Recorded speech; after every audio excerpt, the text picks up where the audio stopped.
presentation with you guys. So you can kind of see what we're talking about here. Um, so what we're going to talk about today quickly and briefly is some information about security and online security, some specific things for your business while you have potentially staff working from home, working through virtual private networks, or working on their own devices. And there's also some things kind of roaming around that I wanted to kind of let people know about. I'm going to go through this really quickly, and if there's questions about your specific situation, just type them in the chat. Dexter and I will follow up later, and we'll just go from there. So can somebody just confirm that my screen share is coming through? Okay, good. Thank you. Okay, so first thing, let's see. First thing is I'm going to figure out how to change to another slide when I can't type the slide button. There we go.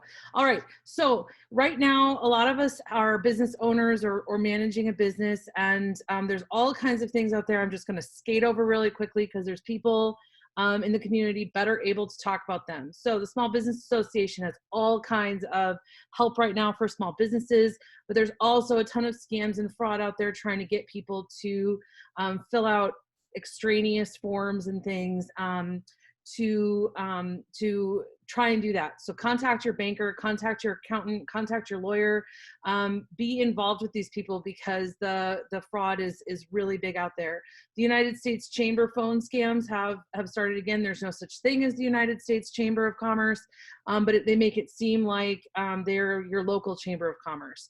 There's stimulus check fraud, Social Security fraud, all kinds of predatory advertising, and there's been a massive increase in email phishing scams. So just be wary of these things. And we're going to talk a little bit about what you can do for signals for all of them and some resources where you can research them.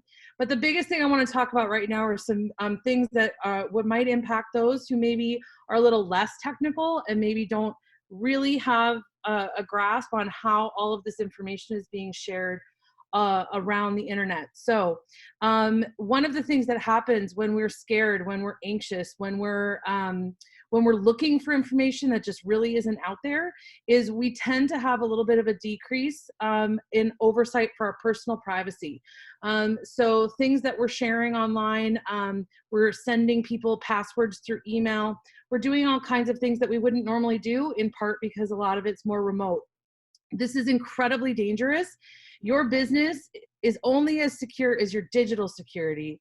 You would never walk away from a building with the door unlocked and the building empty for days at a time, and yet we will send passwords for our domain and our bank accounts through email, which is exactly the same thing. So these are the kinds of things that I'm talking about.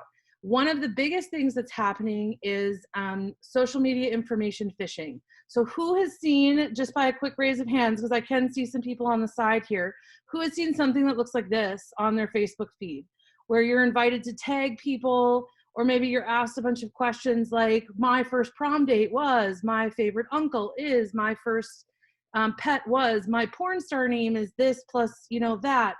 These are incredibly popular right now. So many people are spending so much more time online. So many people are spending so much more time on social media. And this is a phishing scam. So what I want you to see when you see this is I want you to see that if I tell people who my prom date was and I tag my prom date in here, what I'm giving them is the name, the first name, and the last name of my potentially my first boyfriend or girlfriend, which is a very common security question in password retrieval. If I give them my favorite uncle, I'm potentially 50-50 shot, could be giving them my mother's maiden name. So these are the kinds of things that scammers use to create databases of potential passwords and security answers, which can be used to then hack into other systems. So I want people to stop doing this. That's number one. And then number two is stop emailing things around. Passwords, usernames and passwords, all of this should be locked down. So what can you do right now? I don't have that much time. That's why I'm kind of going through this really fast. But what can you do right now besides the Better Business Bureau? And thank you, Erica, for bringing that up. Perfect example. The Federal Communications Commission has a database of scams and fraud. that actually references the Better Business Bureaus. You can kind of see it right down here.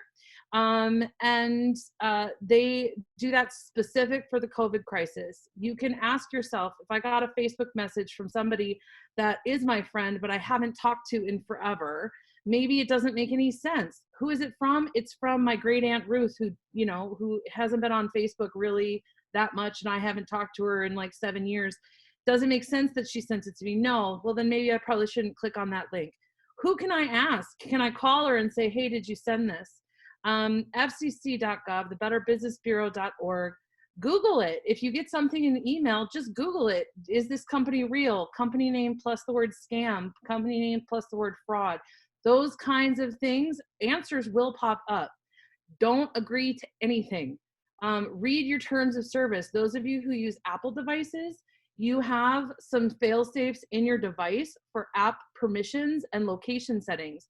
Those of you who use Android devices, you don't. The apps and games that you play on your phone, the ones that your kids play, so the ones that your kids play on your phone that you also use for work could be gathering work information off your phone. And those of you who employ people who are now relying on those people's personal devices that they're handing to their kids so that they can do their jobs, all of these things impact your business. So stop giving people potential passwords and security. And this is the moment in time. If you've got a little extra time right now, organize everything. Don't keep your passwords on an Excel spreadsheet. Don't keep them in a little notebook next to you. Your business is only as secure as those business-related passwords. Your employee passwords and usernames are just as important as your core business ones. Use a password manager software. The specific one that we use that I really like, I find it inexpensive and very secure, is LastPass. It allows me to access my passwords from multiple devices. This is the moment in time to set up a system like that because you might have a little extra time. Your employees might be at home with a little extra time. You can reset systems right now, and this is the time to do it. In about an average business, if you have 10 employees, you could probably set up your password manager in an afternoon with, Tiger King playing in the background. So just do that. Take the time to do that. It's really important. And then the last thing I want to talk about is conference call platform. Zoom, this platform, released a huge security update last week, and they're doing a really good job. So just look at their website. They've got a blog post about the updates. And think about something like this. I said it right at the beginning of the meeting. All the comments show up in the meeting transcript, even the private ones. So Dexter can stop bad-mouthing me in the comments because Antoinette might pull those as the meeting person and then tell me about them because that's what she likes to do. There's also other options out there besides Zoom. Everybody's talking about Zoom, but there's all kinds of free things out there that are really good. At BadCat, we use Google Meet. It's a free platform. It's web-based. It works really, really well. It's slick, and it's completely free. So for those of you out there who have specific security questions online, I really appreciate your attention today. But if you want to follow up and kind of talk about your specific situation, Dexter and I are more than happy to do that. Thanks. Great. Thank you